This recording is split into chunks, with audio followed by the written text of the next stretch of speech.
On a mis beaucoup d'intensité au pressing ou au contre-pressing. Ensuite, c'est une équipe qui nous a énormément déplacés sur la largeur avec très souvent des renversements de jeu qui nous ont fait souffrir.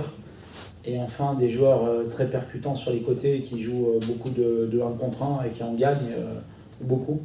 Je crois qu'on a su répondre par des prises à 2 sur le côté, par beaucoup d'investissement à la fois de nos latéraux, de nos excentrés et de nos milieux de terrain. Mais c'est une équipe qui nous a posé beaucoup de problèmes par rapport à ça. Le deuxième rang à droite.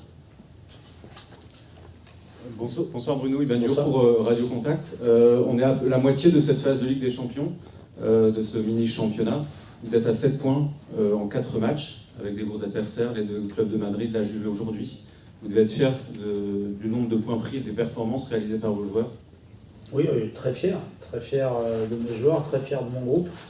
Et vous oubliez le Sporting qui a battu City 4-1, je crois, ce soir, parce que là-bas aussi on a eu des vents contraires, on a joué à 10 contre 11 pendant plus d'une mi-temps et on avait, je trouve, malgré tout, réalisé quelque chose de bien.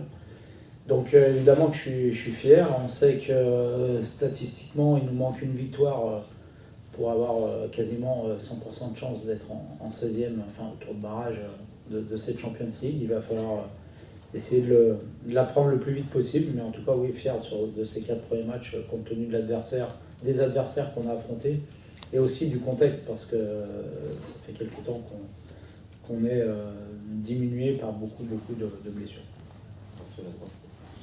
Bonsoir coach. Bonsoir. Raphaël Marquand pour le Petit Kilo.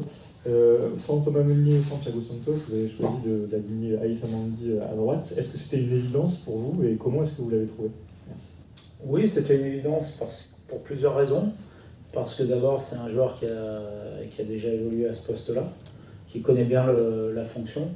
La deuxième raison, c'est que j'ai préféré décaler Aïssa plutôt que Bafo, parce que je souhaitais garder Bafo dans l'axe.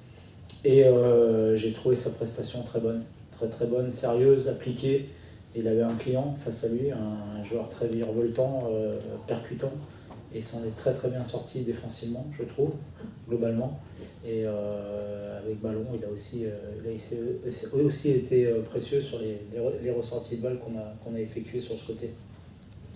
Avant-dernière question avec Sylvain au fond à gauche. Coach, on a vu que Sahraoui est sorti. Est-ce que vous pouvez nous en dire un petit peu plus à son sujet? Et puis on était inquiet pendant le match parce qu'on a vu Jonathan David au sol, on a vu Alexandro au sol. Est-ce que vous pouvez nous faire un point un peu sur l'état de santé des joueurs? Parce qu'on le dit, il y a énormément d'absents. J'ai pas eu trop le temps de faire le point avec le docteur, le médecin après le match.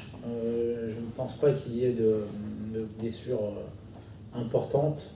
De la fatigue, oui, mais je ne pense pas qu'il y ait des joueurs qui seront pas aptes pour le match de dimanche. Voilà, et encore une fois, on a fait les changements qui me semblaient les plus opportuns et je trouve encore une fois que les 3 joueurs qui sont rentrés ont énormément apporté à l'équipe. Dernière question avec Enzo. Non, c'est bon. On va s'arrêter là. Merci. Beaucoup. Bonne soirée. Merci, bonne soirée.